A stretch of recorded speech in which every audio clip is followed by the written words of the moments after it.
Peter के घर का मुख्य दरवाजा पूर्व की तरफ था और वहां से लगभग 300 मीटर दूर एक पक्की सड़क थी जो टाउन में जाती थी। चार्ल्स उन सबको घर का पीछे वाला हिस्सा दिखाने ले गया। घर के पीछे एक घना जंगल था। तभी हैरी ने कहा, वह क्या है? सब ने उस तरफ देखा तो उन्हें एक पुरानी इमारत दिखाई पड़ी जो चर्च जैसी लग रही थी। चार्ल्स ने कहा, ओह, वह तो एक पुराना चर्च है।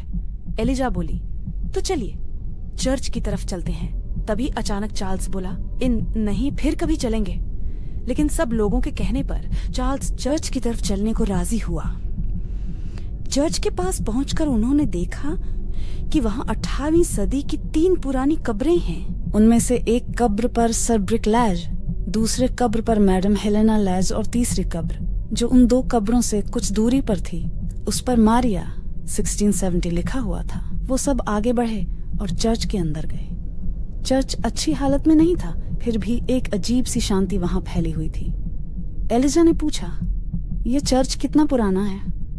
पीटर बोला, लगभग 400 साल पुराना।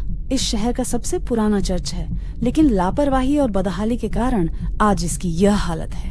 नैन्सी ने पिघली हुई मोमबत्तियां देखकर पूछा, यहाँ के पादरी कौन है? चार्ल्स बोला, लॉरिस वर्डी, जो आपके घर के पीछे वाले जंगल में रहते हैं। एलिजा ने देखा कि कुछ दूर पेड़ के पास एक बूढ़ी औरत खड़ी है और उसकी तरफ देख रही है।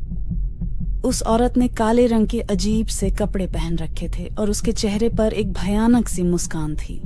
एलिजा तुरंत खिड़की से हट गई और दूसरी तरफ देखने लगी।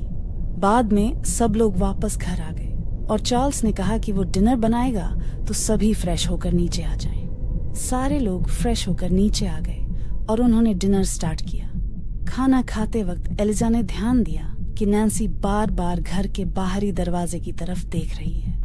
एलिजा ने पूछा, तुम्हारा ध्यान कहाँ है नैन्सी? बाहर क्या देख रही हो तुम? कुछ नहीं मॉम बोलकर नैन्सी खाना खाने लग गई।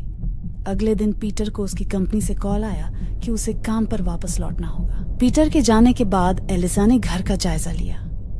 घर का स्ट्रक्चर 18वीं सदी की बाकी यूरोपीय इमारतों जैसा ही था। घर में 10 कमरे थे और एक बड़ा सा हॉल था।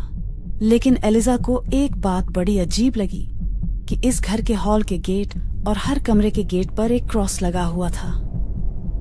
एलिजा ने चार्ल्स से इसके बारे में पूछा तो चार्ल्स बोला, घर में नेगेटिव एनर्जी ना फैले इसके लिए ये क्रॉसेस लगाए गए हैं। लेकिन चार्ल्स के इस तर्क से एलिजा संतुष्ट नहीं हुई। एलिजा ने उस कमरे का भी जायजा लिया जिसमें मारिया रहा करती थी। कमरे में मारिया की एक बड़ी सी पेंटिंग लगी हुई थी। उसने काले रंग की ड्रेस पहन रखी थी। एलिजा ने पास जाकर उस पेंटिंग को छुआ। तभी एक जोर से चिल्लाने की आवाज सुनकर वो कांप गई। ये चिल्लाने की आवाज नैन्सी की थी। वो जल्दी से नैन्सी के कमरे की तरफ भागी। उसने देखा कि नैन्सी अपने बेड पर बैठी रो रही है और हैरी सामने खड़ा हंस रहा है। एलिजा समझ गई कि हैरी ने ही कोई शरारत की है। एलिजा बोली, अब तुमने क्या किया हैरी? हैरी ने मुस्कुराते हुए कहा, मैंने सिर्फ ये डरावनी गुड़िया चुपके से नैन्सी पर फेंकी थी। एलिजा बोली, अभी के अभी माफी मांगो। हैरी सॉरी बोलकर और वह गुड़िया लेकर वहां से चला गया। एलिजा कमरे से निकलकर आंगन तक आई। तभी अचानक एक लंबा सा ठोस हाथ उसके कंधे पर पड़ा। एलिजा ने तुरंत पीछे मुड़कर देखा। तो आप एलिजा फ्रेक हैं जो इस घर में रहने आई हैं? एलिजा बोली, हाँ, पर आप कौन? मैं इस चर्च का पादरी लॉरेंस वॉर्डी हूँ। वह आदमी एक अधेड़ उम्र का दुबला पतला सा व्यक्ति था। मैंने आपको इस चर्च की तरफ भागते हुए देखा, इसलिए मैं भी आ गया।